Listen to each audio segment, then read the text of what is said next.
Greetings, fellow scribes! Welcome back to the Archive.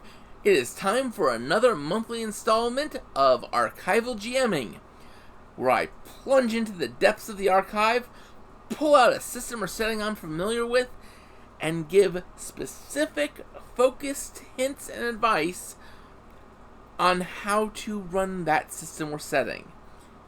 These are not the only way to run those systems or settings. These are just the ways I've done it and I have found work. Most of the early visits to these different systems or settings, the first visits, because I do plan to revisit systems and settings in the future, I'm going to focus on the more obvious, the more common issues that will pop up for a new GM with those. That's especially true for this month's installment, where I look at Shadowrun. Shadowrun is a cyberpunk setting with magic. And that has its own unique brand of what the heck were they smoking when they came up with this at times.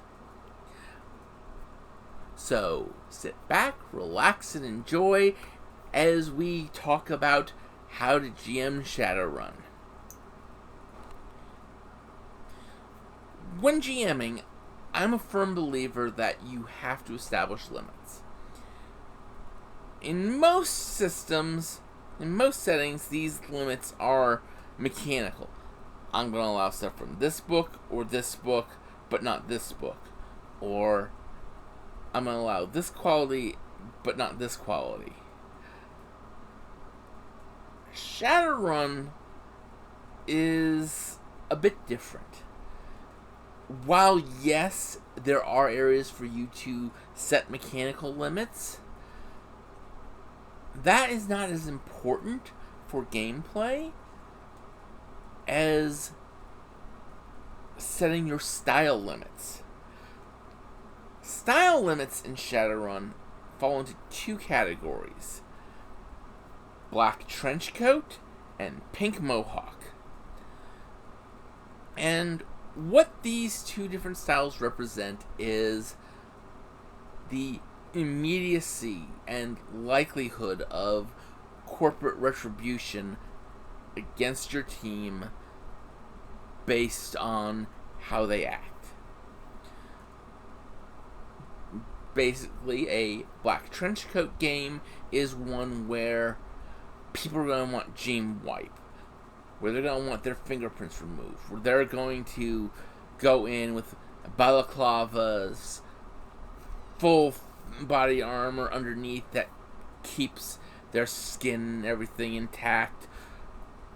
They'll be spraying stuff behind them wherever they get shot to make it so magic can't track them via their blood trail.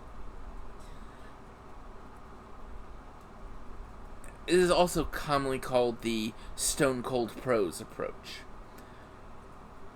Pink Mohawk, on the other hand, well, Pink Mohawk got its name from a description that you could have a fight in the middle of downtown Seattle with assault cannons, miniguns, and a gigantic pink mohawk, and no one will come looking for you. And that is where the term Pink Mohawk comes from. It's forensics? Who cares? Let's blow shit up type approach. And I won't say that Black Trenchcoat doesn't have its Pink Mohawk moments. It does occasionally. There will always be those runs where the Johnson tells you stealth is not a requirement. or where the Johnson asks you to not be stealthy. And you know what? Pink Mohawk does have its Black Trenchcoat moments. Those moments where you do stuff like, disguise yourselves as caterers. Or, to put it another way, is Pink Mohawk is the A-Team, while the original television series A-Team, while Black Trenchcoat is Ocean's 11 or Ocean's 12 or those types of movies. And that is an important part, deciding which way you're going to run the game. Because if you run it Black Trenchcoat, players are going to have to know about that because they're going to have to be taking the actions to cover their tracks. Make sure everything gets covered. While Pink Mohawk, have fun! Now, admittedly, Shadowrun's kind of funny in that you have to take into account how everything works. If you're doing a run on a Renraku facility, once you get back outside, technically, as long as you don't break any other laws, you're good. Because you're outside of the corporate territory, so city police don't have to go after you. Because corporations are extraterritorial. Some corporations have good relationships with the police.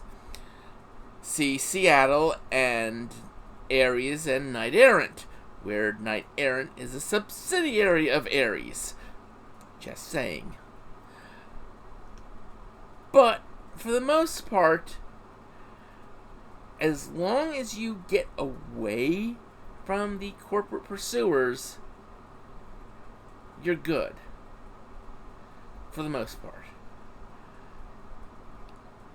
It's if you do something illegal in the streets of downtown Seattle that the corporate pursuers stop being the big threat and it starts being Knight Errant or the contracted police department. So just always kind of think about that little element whenever you're running anything related to Shadowrun.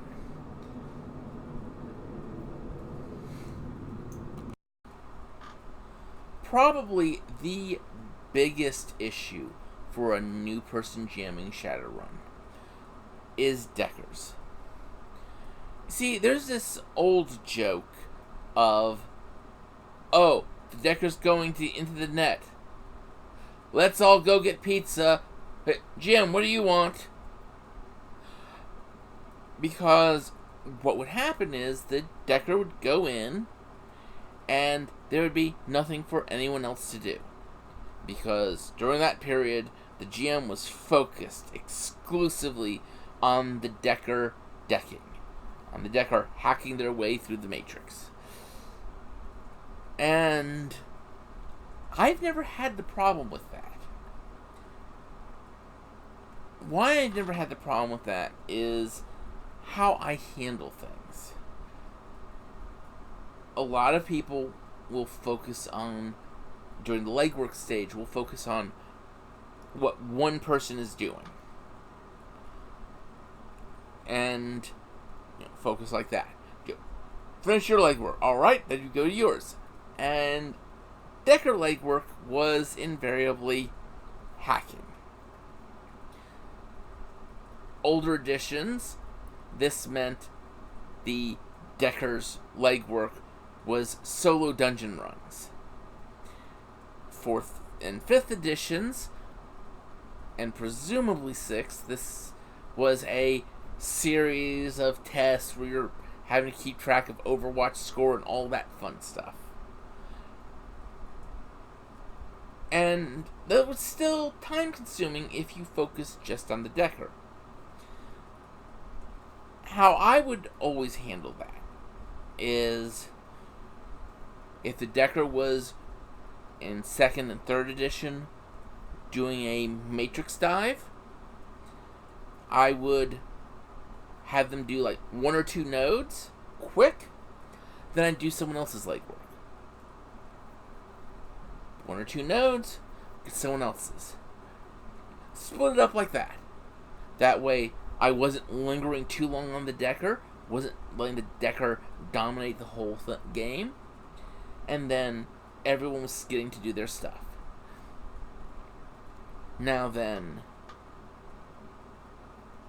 the later editions, it's pretty much alright, you do this, do these tests real quick, I'll tell you what you found for 4th and 5th edition. I don't know what 6th edition is going to be like. I'm presuming it's going to be like 5th. But I could be very wrong on that. 6th edition at the time of this video has not come out yet.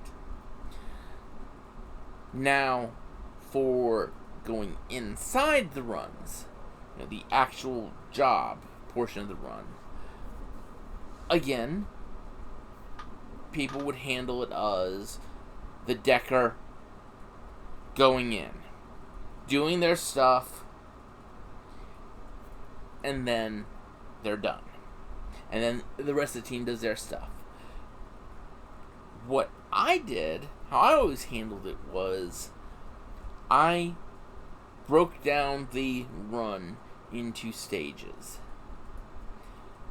And I knew where the ground team was, and if the Decker was outside jacking in, coming in from outside the facility, I'd be handling some of that stuff before the rest of the group got there.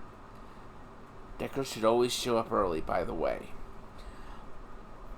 But what I would then do is I would look at where the rest of the team was and where the Decker was in the system net.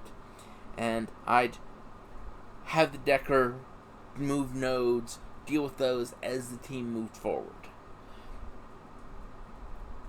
I might have the Decker do several quick tests in a row, just telling me the result to move him forward with the rest of the team, going where he needs to go to cover their tracks, etc., etc. But that was a small part of it. At the same time, there would be those instances where the Decker had to go in and jack in manually, jack in on site. Well, first off, someone's got to guard the beat. So that means a player's standing there watching over the Decker, while the rest of the team's doing whatever it is they have to do. That actually is the worst. How I always handled that was I made sure, again, I bounced between the now 3 groups. The Decker and the Matrix, the team doing the stuff they're supposed to be doing, and the person who's guarding the Decker's meat. I would do quick things with all of them. Because you know what? Wherever a Decker's jacked in, there's got to be something for someone to do there. And I always tried to make sure there was stuff like, physical cameras, stuff for them to do in that location. Stuff they could use as a distraction, things like that. That didn't require them to hack into anything. So that our person guarding the hacker's meat had something to do. Now then, in the later editions, where the hacker's going along in with everyone, AR hacking's a big deal. Oh look, the camera's up there. AR hack it. Because most things are AR hackable in 4th and 5th edition. and things that aren't, there's going to be something nearby for the hacker to jack in and deal with it. Or, maybe you've got a technomancer who's got the ability to interface with something with a touch. Or maybe you've got a tap that will let you connect into something. Make sure that stuff's available for them. So, basically, the trick with deckers isn't to, what most people do, not allow them. It's don't allow them to monopolize a section of the game. Break everything up so that they're doing something, and this person's doing something, and this person's doing something. And bounce like that. Or Decker does something, this person does their legwork. Decker, this person. Decker, this person. Like that. And that's pretty much the best way I've found to handle deckers. Of course, if you're going to have something where it's just a matrix run, where it's something's happening where it's just going to be one or two deckers going into a node to get big information, but it's really, really bloody dangerous, meet outside the game. Meet outside your regularly scheduled game with those deckers, with those hackers. Handle that. And then give the report to the rest of the players as to what happened.